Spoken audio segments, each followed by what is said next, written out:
नमस्कार, मी पंजाब डक. शेतकऱ्यांनो, घाबरू नका. यावर्षी एल निनो वगैरे काही नाही, सगळ्याच्या पेरण्या होणार आहेत. मी म्हटलं होतं 7 ते 14 मध्ये बऱ्याच भागातल्या पेरण्या होतील, लागवडी होती.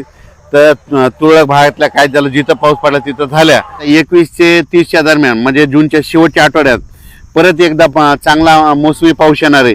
त्याच्यामध्ये महाराष्ट्राच्या जवळजवळ सगळ्या भागाची पेरणी देखील होणार आहे आणि कापसाच्या लागवडी देखील होणार आहे. म्हणून माझं तरी म्हणणं आहे, शेतकऱ्यांनी घाबरू नये. एल निनो वगैरे काही नाही. काय होणार, सुरुवातीपासूनच मी म्हणलो ना, 3 टप्प्यामध्ये पाऊस पडणार आहे. एक 7 ते 14 मध्ये शेवटच्या आठवड्यात पाऊस पडणार आहे. तर त्याच्यामध्ये संपूर्ण राज्यातल्या जवळपास 70-80% लोकांच्या पेरण्या होतील आणि लागवडी होतील. आणि त्याच्यातून जर काही शेतकरी उरले तर 7 जुलै ते 14 जुलैच्या दरम्यान राज्यामध्ये काय होणार आहे, पुन्हा राहिलेल्या शेतकऱ्याच्या पेरण्या होणार आहेत. म्हणून हे देखील सर्व शेतकऱ्यांना लक्षात घ्या. शेतकऱ्याला सांगू इच्छितो, शेतकऱ्यांना यावर्षी एल निनो नाही, दुष्काळ नाही, पाऊस पडणार आहे, जेमतेम पडणार आहे, पिकाला लागल तसा पडणार आहे. मात्र सगळे पिकं चांगले येणार आहे, काही घाबरून जायची चिंता नाही. पाऊस काय होणार आहे, फक्त काय होणार आहे, टप्प्याटप्प्यानं पडणार आहे. आणि जिथं पडला त्यांच्या पेरण्या होतील.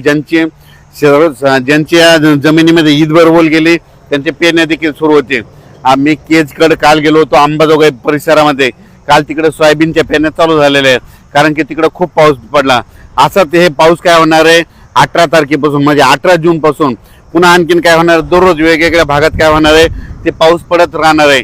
आणि ज्यांच्याकडे जास्त पाऊस होईल ते मग ते शेतकरी पेरणीचा निर्णय घेतील.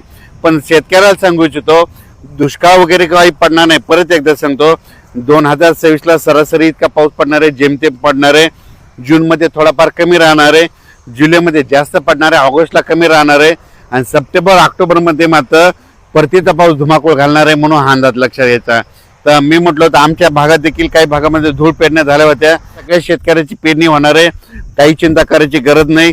एल निनो नसतं, काही नसतं. तुम्हाला सांगू इच्छितो, दरवर्षी काय झालं, निसर्ग 22 दिवस पुढे सरकला, थंडी 22 दिवस पुढे सरकली, उन्हाळा 22 दिवस पुढे सरकला आणि पावसाळा 22 दिवस पुढे सरकला.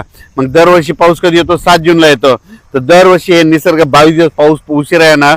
म्हणून म्हणतो, दरवर्षी जूनच्या शेवटच्या आठवड्यात पेरणी होणार आहे. आणि यावर्षी देखील जूनच्या शेवटच्या आठवड्यात शेतकऱ्याची पेरणी होईल आणि सगळ्या शेतकऱ्याच्या लागवडी देखील होणार आहेत. म्हणून ही सर्वप्रथम शेतकऱ्यासाठी आनंदाची बातमी. शेतकऱ्यांना घाबरून जाऊ नका, पाऊस येत राहणार आहे. 18 जून पासून दररोज एक दिवस वाढत वाढत असं चांगलं जाणार आहे. मग त्याच्यानंतर काय होणार आहे, 21 जून ते 29 जून संपूर्ण महाराष्ट्रामध्ये वेगवेगळ्या पाऊस पडणार आहे आणि सगळ्यांच्या पेरण्या होणार आहेत. म्हणून शेतकऱ्यांनी घाबरून न जाता फक्त धीर ठेवा. पाऊस येणार आहे, पावसाचं काम करतो. म्हणून आपण देखील बरेच जण असे म्हणालेत की दुष्काळ पडत, दुष्काळ वगैरे काय पडणार आहे. तुम्ही बघा, जूनच्या अखेर आपण 1 जुलैला काय करू, परत एक अंदाज देऊ, संपूर्ण पेरण्या झालेले दिसतील. पण शेतकऱ्याला सांगायचं होतं, घाबरून जायचं कारण नाही. ओल जमिनीमध्ये ईदभर ओल गेल्याच्या नंतर तुम्ही तुमचा पेरणीचा निर्णय घ्या. आजच्यात एक मेसेज दिला जाईल. पण शेतकऱ्याला सांगू इच्छितो की पेरण्या 3 टप्प्यात होणार. पहिल्यापासून मी म्हणतो की 7 ते 14 मध्ये एक टप्पा राहील. त्याच्यानंतर आता जे दुसरा टप्पा आहे ते 21 जून ते 30 जूनच्या दरम्यान एक पेरणीचा टप्पा राहणार आहे. म्हणून शेतकऱ्यांनी जूनच्या शेवटच्या आठवड्यात पेरणी लागणार आहे. म्हणून हे अंदाज लक्षात द्यायचा आणि आपण आपली तयारी ठेवायची.